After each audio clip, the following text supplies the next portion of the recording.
யானைகளை பற்றி எதை பேசினாலும் அதன் மீது உலகம் முழுக்க ஒரு பெரிய கவனம் வருகிறது. யானை ஆர்வலர்களாக நிறைய இளைஞர்கள் உருவாகி இருக்கிறார்கள். மகிழ்ச்சி அளிக்கிறது. மேற்கு தொடர்ச்சி மலையை பற்றி பேசுகிற போது யானைகளை தவிர்த்து பேச இயலாது. நமக்கு தெரியும், உலக அளவில் ஆசிய யானைகளும் ஆப்பிரிக்க யானைகளும் வெவ்வேறு வகையானவை. ஆசிய யானைகள் என்று சொல்லப்படுகிற இந்திய யானைகள் உலக அளவில் 13 நாடுகளில் இருந்தாலும் உலகில் இருக்கும் மொத்த ஆசிய யானைகளில் சரிபாதிக்கு மேல் இந்தியாவில் உண்டு.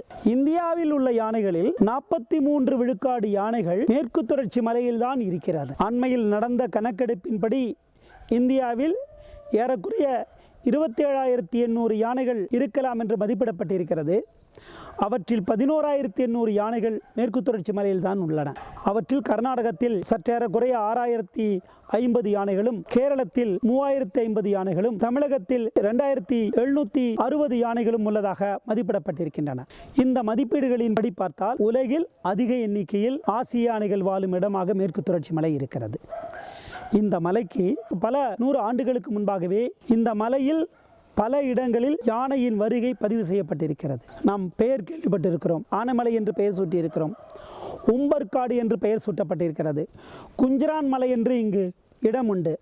ஆனைக்கட்டி, ஆனைப்பள்ளம், ஆனை மடுவு, ஆனைக்குந்தி என்றெல்லாம் இந்த யானைகளால் வழங்கப்பட்ட பெயர்களே இந்த மலைக்கு இடப்பட்டிருக்கின்றன. ஆகவேதான் இந்த மலையை பற்றி பேசுகிற போது யானையை தவிர்த்து பேச முடியாது. ஆனால் இந்த யானைகளை இந்த மலையோடு விட்டு பார்க்க வேண்டும் என்று சொன்னால் உலகில் எல்லா உயிரினங்களும் மிக முக்கியமானவை. எல்லா உயிரினங்களும் இயற்கையின் படைப்பில் காரணத்தோடு தான் இங்கு உயிர்ப்பித்திருக்கின்றன. அப்படி உயிர்ப்பித்த எல்லா உயிரினங்களும் மிக முக்கியமானவை என்றால் சில உயிரினங்களை மட்டும் கீஸ்டோன் ஸ்பீசிஸ் என்று ஆங்கிலத்திலே வரையறுக்கிறார், ஆதார உயிர்கள் என்று. அப்படி வரையறுக்கப்பட்ட ஆதார உயிரினங்களில் மிக முக்கியமானது யானை.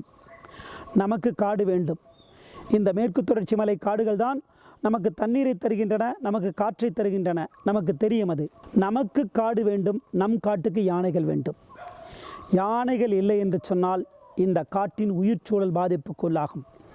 ஆதார உயிர் என்று சொல்வது எந்த உயிரினம் ஒரு வாழ்விடத்தில் இல்லாமல் போனால் அந்த வாழ்விடம் சிதைந்து போகுமோ அந்த உயிரினத்தை தான் ஆதார உயிர்கள் என்கிறோம். மேற்கு தொடர்ச்சி மலைக்காடுகளின் ஆதார உயிரினங்களில் மிக முக்கியமானதாக யானை இருக்கிறது. யானைகள் இல்லை என்று சொன்னால் இங்கு பல உயிரினங்கள் இல்லாமல் போகும். அறிவியல் அப்படித்தான் சொல்கிறது. சில தாவரங்கள் முளைக்காமல் போகும், பல மரங்கள் இல்லாமல் போகும். மற்ற உயிரினங்கள் வாழ்வதற்கும் யானைகள் உதவுகின்றன என்று அறிவியல் யானையின் தேவையை வரையறுத்து சொல்கிறது. ஆனால் இந்த மேற்கு தொடர்ச்சி மலையில் உலகில் அதிக எண்ணிக்கையில் ஆசிய யானைகள் வாழும் இந்த மேற்கு தொடர்ச்சி மலையில் யானை மனித முரண் இன்று அதிகரித்து வருகிறது. யானைகளால் மனிதர்களும், மனிதர்களால் யானைகளும் தாக்கப்படும் சூழல் நிலவுகிறது. அதற்கு காரணம் யானைகள் காலங்காலமாக வாழ்ந்த, யானைகள் காலங்காலமாக போய் வந்த பாதைகள், வாழ்விடங்கள் இன்றைக்கு நம்மால் ஆக்கிரமிப்பு செய்யப்பட்டிருக்கின்றன. அந்த பாதைகள் தடுக்கப்பட்டிருக்கின்றன.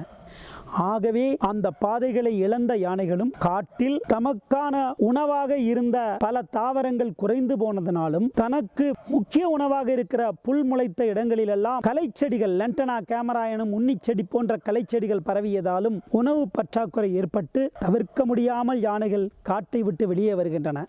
அவை காடு என்பதும் காட்டுக்கு வெளியில் இருக்கிற தனியார் நிலம் என்று சொல்வதெல்லாம் நம்முடைய நிலப்பாகுபாடு தான். பல இடங்களில் யானைகள் பல 100 ஆண்டுகளாக பயன்படுத்திய இடங்கள். அந்த இடங்கள் எல்லாம் இப்போது அவற்றின் இயல்பான நடமாட்டங்கள் இல்லாமல் தடுக்கப்படுவதால் இங்கு மனித யானை முரண் அதிகரிக்கிறது.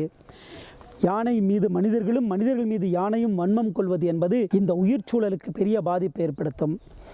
நமக்கு தண்ணீர் வேண்டும், காற்று வேண்டுமென்றால், இந்த காடு வேண்டுமென்றால் யானை இந்த காட்டுக்கு வேண்டும். யானைகளின் வாழ்வோடு சேர்ந்துதான் நமது வாழ்வு அமைந்திருக்கிறது என்கிற உண்மையை புரிந்து கொண்டு யானைகளின் பெரும் வாழ்விடமான இந்த மேற்கு தொடர்ச்சி மலையை பாதுகாப்பதும், யானைகளை பாதுகாப்பதும் நம் தலைமுறையை பாதுகாப்பது என்கிற எண்ணத்தோடு இந்த மலையை பார்க்க வேண்டும். மேற்கு தொடர்ச்சி மலை என்பது யானைகளின் பெரும் வாழ்விடம். மேற்கு தொடர்ச்சி மலையை பாதுகாப்பது என்பது யானைகளை பாதுகாப்பது. யானைகளை பாதுகாப்பது என்பது இன்னும் பிறக்காத நம் தலைமுறையை பாதுகாப்பது.